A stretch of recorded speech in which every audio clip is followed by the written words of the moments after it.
Hey everyone, I'm Rob and welcome to the test drive. In today's video, I'm reviewing the 2019 and 2020 Jeep Wrangler.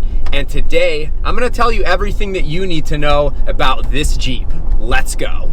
But first, I'd like to thank Gettacar for making this review possible. Gettacar is 100% online, but has a customer success hero that guides you through each step of the car buying process. Delivery comes to you, and you get to test drive the car on the spot. If you decide this is absolutely the car for you, you sign the papers and that's it. Gettacar delivers anywhere in the US and features a 7-day test own with a money-back guarantee to anyone within their delivery zones. You also get an industry-leading 90-day, 4,500-mile extensive warranty. Gettacar is meant to be fast, easy, and convenient, so you can focus your time and energy on other things, making car buying a simple, hassle-free process. I have a link to this car in the description below, as well as a link to the rest of Gettacar's awesome inventory. Now, the Jeep Wrangler is, without a doubt, one of the most iconic vehicles in history. There is nothing out there that is really like it at all. However, this level of cool factor and off-road capability has always come at a price because you've had to sacrifice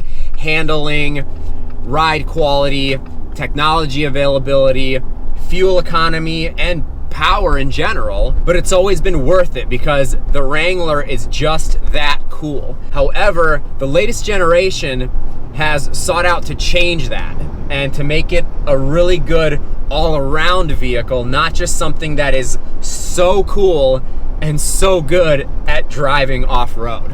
So for the second half of the 2018 model year and going into 2019, Jeep changed that with the latest generation of the Wrangler, and they did an absolutely amazing job. So we're gonna start with the exterior, which if you look at it from far away, you may not even realize that it's the new Wrangler, but there are some changes. The newest generation Wrangler has new headlights and taillights. It also has new door handles. Other than that, it kind of looks the same, but it isn't. It is actually very different. The Wrangler has, again, the most unique look of any vehicle. It looks absolutely incredible from the front. It combines that retro Jeep look that has never gone out of style with a modern SUV. You also have some really awesome color options for the Wrangler. I absolutely love the orange that this one is in. It has that awesome, aggressive, tall side profile that looks like it could just climb over anything. And then the rear just looks really good. It looks boxy. The overall stance and just presence of the Wrangler really hasn't changed in the new generation. Now, when you get to the interior, that is when the changes really start to take focus because this is a brand new interior.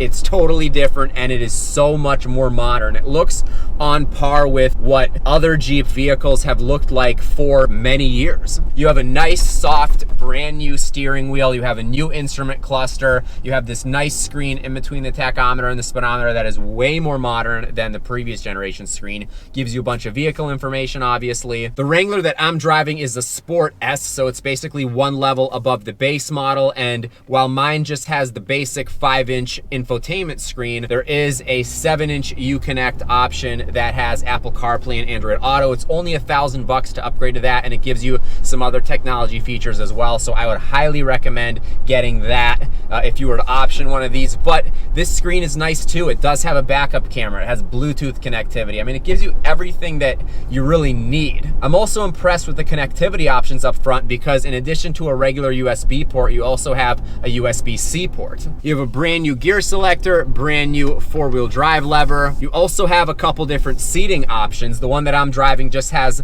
the standard cloth seats, which are actually really nice. They're very comfortable, very supportive, but you also have some leather options to choose from. Space-wise, the Wrangler is about the same. The driver and front passenger have plenty of room. It's very spacious in here as it's always been. The back seat has a pretty good amount of room as well. I'm 6 feet tall. I have no problem sitting behind myself. And you also have a decent sized trunk like you've always had in the Wrangler. Then when you get to the performance, Jeep has again greatly improved the Wrangler. So the standard engine is still the 3.6 liter Pentastar V6, puts out 285 horsepower and a little bit less than that amount of torque.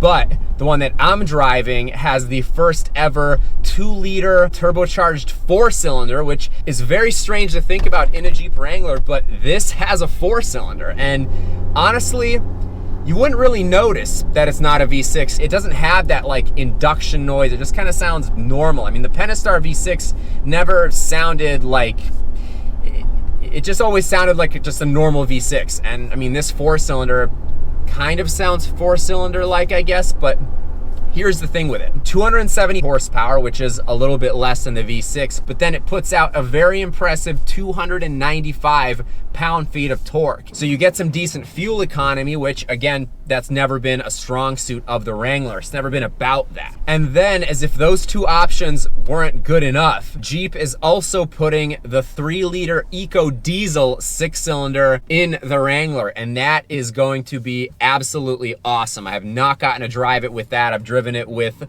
the 3.6 liter V6. Now for the first time, I'm driving it with the 4-cylinder. I have to say, I actually really like the 4-cylinder. It is pretty quick. You can definitely feel the torque, but the torque that you're gonna get out of that diesel is just incredible. That is gonna be so good, especially for off-roading. Another thing I really like about the Wrangler is that it's one of the only SUVs out there that offers a 6-speed manual transmission, and it's actually the standard transmission with the V6. So if you want the automatic, you have to pay like 2,500 bucks more. If I was buying one for myself with the V6, I would definitely get the 6-speed manual. I don't believe the manual is going to be available with this engine or with the diesel. But again, I really like this 4-cylinder. It's not lacking. It's honestly, from the performance standpoint, it's better than the V6. This engine comes with the 8-speed automatic transmission that's common among many Jeeps. But the other amazing improvement with the new Wrangler is in the ride quality and the handling, because the ride quality is so much better. It's a softer ride. It feels just so much better over bumps.